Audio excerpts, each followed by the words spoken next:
अस्सलाम वालेकुम everyone, welcome back to my YouTube channel English language plus literature. आज की वीडियो के अंदर हम फ्रेज़ और उसकी टाइप्स के बारे में डिस्कस करने जा रहे हैं।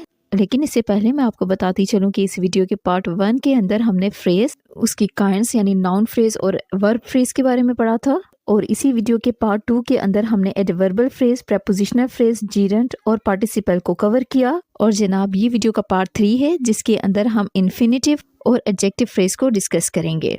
तो चलिए बिना किसी देरी के अपनी वीडियो स्टार्ट करते हैं। और अब हम नाउन फ्रेज और वर्ब फ्रेज को डिस्कस करने के बाद नेक्स्ट एडजेक्टिव फ्रेज की तरफ आते हैं। तो एडजेक्टिव फ्रेज जिस तरह से उसके नाम से ही शो होता है, किसी भी सेंटेंस के अंदर एज एन एडजेक्टिव काम करेगी। ठीक है, जिस तरह से एडजेक्टिव जिनसे है किसी भी सेंटेंस के अंदर नाउन या प्रोनाउन को डिस्क्राइब करते हैं, उनको मॉडिफाई करते हैं, उनके बारे में मजीद इंफॉर्मेशन प्रोवाइड करते हैं। सिमिलरली जो एडजेक्टिव फ्रेज है वो भी नाउन या प्रोनाउन को डिस्क्राइब करेगी। ठीक है, तो अब हम इसकी प्रॉपर डेफिनेशन देख लेते हैं कि एक सेंटेंस के अंदर जो एडजेक्टिव फ्रेज होती है उसमें शामिल होता है एडजेक्टिव फ्रेज में सिंपल या कंपाउंड एडजेक्टिव आएगी, प्लस इसमें मॉडिफायर या कम्प्लीमेंट्स आएंगे। ठीक है, जो कि इनहेंस करेंगे नाउन या प्रोनाउन के बारे में, हमें मजीद इंफॉर्मेशन प्रोवाइड करेंगे, उसके बारे में मजीद डिस्क्रिप्शन हमें देंगे। तो अगर हम जो है इसके स्ट्रक्चर की बात करते हैं कि एडजेक्टिव फ्रेज का स्ट्रक्चर क्या है, तो इसमें सबसे पहले आता है pre modifier plus adjective plus post modifier. तो प्री मॉडिफायर से मुराद ये है कि ऐसे वर्ड्स जो कि एडजेक्टिव से पहले आएंगे। ठीक है, एडजेक्टिव से पहले जो चीजें यूज होंगी हम उसे प्री मॉडिफायर कहेंगे। और पोस्ट मॉडिफायर का मतलब है कि एडजेक्टिव के बाद जो वर्ड्स यूज होंगे हम उसे पोस्ट मॉडिफायर कहेंगे। तो प्री मॉडिफायर के अंदर जो चीजें शामिल हो सकती हैं वो है जी इंटेंसिफायर, जैसे कि absolutely, completely, extremely, highly, very, at all, top, very, इस तरह के जो वर्ड्स हैं ये वर्ड प्री मॉडिफायर के अंदर आ सकते हैं। इसके अलावा नॉन फ्रेज भी आ सकते हैं। तो प्री मॉडिफायर के अंदर इंटेंसिफायर या नॉन फ्रेज शामिल है। नेक्स्ट अगर हम बात करें पोस्ट मॉडिफायर की, तो पोस्ट मॉडिफायर के अंदर इंक्लूड होता है प्रेपोजिशनल फ्रेज, रिलेटिव फ्रेज और नेक्स्ट एडवर्बल फ्रेज। तो हमने इसके स्ट्रक्चर को देखा जिसके अंदर प्री मॉडिफायर, एडजेक्टिव और पोस्ट मॉडिफायर शामिल है। प्री मॉडिफायर के अंदर इंटेंसिफायर या फिर नॉन फ्रेज शामिल हो सकते हैं। फिर इसके बाद पोस्ट मॉडिफायर के अंदर प्रेपोजिशनल फ्रेज या फिर रिलेटिव फ्रेज, अगर ये दोनों ना हो तो एडवर्बल फ्रेज भी आ सकती है। Now let's see the examples, जिससे हमें जो है ये मजीद क्लियर हो जाए। तो फर्स्ट एग्जांपल है she is very interested in the project. तो हमने यहाँ पे एडजेक्टिव फ्रेज को देखना है जो कि स्टार्ट होती है very interested in the project यहाँ से। ठीक है, तो वेरी जो है वो हमारा प्री मॉडिफायर है जो कि एक इंटेंसिफायर है। ठीक है, शिद्दत को बता रहा है। नेक्स्ट इंटरेस्टेड जो है वो एडजेक्टिव है, और जो इन द प्रोजेक्ट ये हमारा पोस्ट मॉडिफायर है जो कि प्रपोजिशनल फ्रेज भी है। ठीक है, नेक्स्ट एग्जांपल है he is incredibly proud of his achievement. तो इसके अंदर जो एडजेक्टिव फ्रेज है वो है जी incredibly proud of his achievement. तो इनक्रेडिबली ये हमारा प्री मॉडिफायर है जो कि इंटेंसिफायर है। प्राउड एडजेक्टिव है, ऑफ हिज अचीवमेंट ये हमारा प्रपोजिशनल फ्रेज है, और हम जानते हैं कि प्रपोजिशनल फ्रेज को पोस्ट मॉडिफायर कह सकते हैं। ठीक है, तो ये हमारा पोस्ट मॉडिफायर है। और थर्ड एग्जांपल है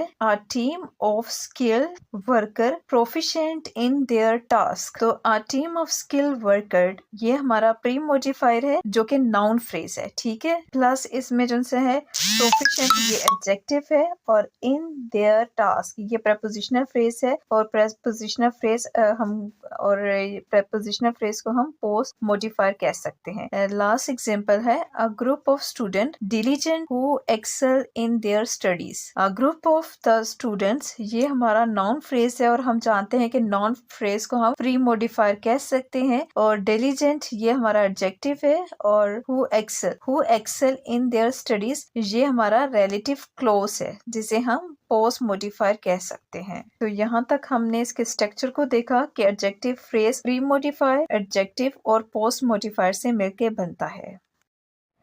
नेक्स्ट अब हम देखते हैं कि एडजेक्टिव फ्रेज किसी भी सेंटेंस के अंदर क्या फंक्शन परफॉर्म कर सकता है। तो फर्स्टली हम देखते हैं कि सब्जेक्टिव फ्रेज किसी भी सेंटेंस के अंदर सब्जेक्ट का कंप्लीमेंट हो सकती है। जिस तरह से इस एग्जांपल में हम देख सकते हैं ही स्कोर्ड गुड मार्क्स। तो गुड मार्क्स हम सब्जेक्ट को मॉडिफाई कर रहे हैं, ही को मॉडिफाई कर रहे हैं, इसके बारे में बता रहा है, तो सब्जेक्ट कंप्लीमेंट है। नेक्स्ट है आई वॉज रियली लकी। तो रियली लकी जो से है ये सब्जेक्ट कंप्लीमेंट है, जिसे हम एडजेक्टिव फ्रेज भी कह सकते हैं, जो कि आई के बारे में हमें बता रहा है। और इसी तरह एडजेक्टिव फ्रेज जो से है ऑब्जेक्ट के बारे में भी कंप्लीमेंट दे सकता है, जिस तरह से है चॉकलेट मेक मी हैप्पी। तो जो हैप्पी है वो हमारा ऑब्जेक्ट कंप्लीमेंट है, और किसको वो हैप्पी कर रही है, मुझे, यानी ऑब्जेक्ट को मॉडिफाई कर रही है, तो ऑब्जेक्टिव कंप्लीमेंट कहेंगे। इसी तरह है the air keeps our house cool. अब कूल जो है ऑब्जेक्टिव कंप्लीमेंट है, जो कि हाउस के बारे में यानी ऑब्जेक्ट के बारे में हमें कंप्लीमेंट दे रहा है। तो ऑब्जेक्ट कंप्लीमेंट कूल हो गया, जिसे हम एडजेक्टिव फ्रेज भी कहते हैं। और एडजेक्टिव फ्रेज जो सा है किसी भी सेंटेंस का प्री मॉडिफायर भी हो सकता है। और थर्ड है जी एडजेक्टिव फ्रेज किसी भी सेंटेंस के अंदर pre modifier of a noun हो सकता है, यानी एक नाउन का प्री मॉडिफायर हो सकता है, नाउन को मजीद डिस्क्राइब कर सकता है। इसमें डिटरमिन, नंबर और एडजेक्टिव दोनों चीजें शामिल होंगी। जिस तरह से है he bought a wonderful dress. ठीक, अ वंडरफुल ड्रेस ये हमारा एडजेक्टिव फ्रेज है, जिसमें नाउन हमारा ड्रेस है, और जिसमें नाउन जो सा वो ड्रेस है, और दैट्स अ वंडरफुल जो सा है ये प्री मॉडिफायर है, यानी आर्टिकल के साथ ए के साथ जो सा है वंडरफुल लगा हुआ है, एडजेक्टिव लगा है। तो आर्टिकल प्लस एडजेक्टिव ये बना रहे हैं प्री मॉडिफायर को, जो कि एडजेक्टिव फ्रेज बना रहे हैं। और एडजेक्टिव फ्रेज कैसा है, जो कि नाउन को डिस्क्राइब कर रहा है, यानी ड्रेस को डिस्क्राइब कर रहा है। नेक्स्ट है जी Alex is well behaved man. Well behaved ये प्री मॉडिफायर है, जो कि एडजेक्टिव है, और नाउन जो सा है वो मैन है। ठीक है, मैन के बारे में बता रहा है। यहाँ पे जो एडजेक्टिव फ्रेज है वो प्री मॉडिफाई का काम कर रही है। तो एडजेक्टिव फ्रेज के फंक्शन में हमने देखा कि एडजेक्टिव फ्रेज किसी भी सेंटेंस के अंदर as a subject complement, object complement या फिर नाउन के प्री मॉडिफायर के तौर पे काम करती है।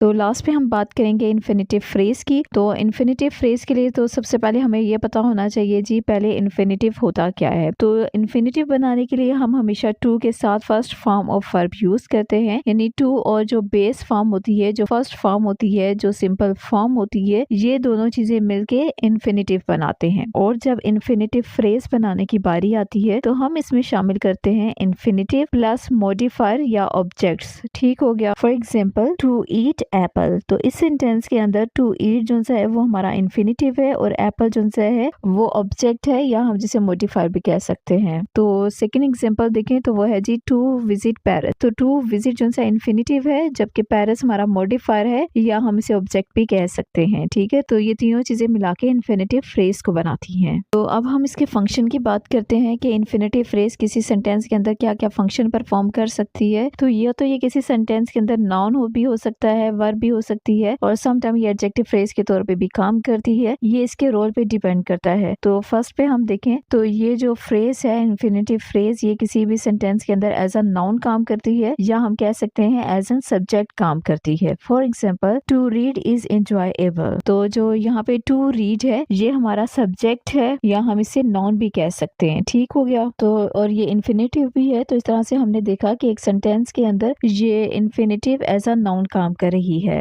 और इसी तरह इसे नेक्स्ट एग्जांपल में to travel around the world is my dream. तो टू ट्रेवल ये हमारा सब्जेक्ट है, जिसे हम नाउन भी कह सकते हैं। और इसी तरह है जी to learn new language takes time and effort. तो टू लर्न जो है ये हमारा सब्जेक्ट है, जिसे हम नाउन भी कह सकते हैं। नेक्स्ट एग्जांपल देखें तो हम देख सकते हैं कि इन्फिनेटिव फ्रेज किसी भी सेंटेंस के अंदर एज अ डायरेक्ट ऑब्जेक्ट भी काम करती है। For example she wants to visit the new museum. To visit ये हमारा हो गया infinitive phrase, the new museum ये हमारा ऑब्जेक्ट हो गया। इन दोनों ने मिलके यानी to visit the new museum ये मिलके इन्फिनेटिव फ्रेज को बनाते हैं, जो कि इस सेंटेंस के अंदर एज अ डायरेक्ट ऑब्जेक्ट काम कर रही हैं। तो इसी तरह नेक्स्ट एग्जांपल है we hope to win the competition. To win जो है इन्फिनेटिव है, द कंपटीशन ये ऑब्जेक्ट है। चारों चीजें मिलके टू विन द कंपटीशन, तो ये जो मिलके हमें जी इन्फिनेटिव फ्रेज को बना रही हैं, जो कि एज एन ऑब्जेक्ट काम कर रहा है। तो लास्ट में अगर हम बात करें तो हम ये देख सकते हैं कि जो इन्फिनेटिव फ्रेज है वो किसी सब्जेक्ट का कम्प्लीमेंट हो सकती है। For example, our goal is to become a doctor. तो टू बिकम अ डॉक्टर ये हमारा इन्फिनेटिव फ्रेज है जो कि हमारे सब्जेक्ट अवर गोल का कम्प्लीमेंट है।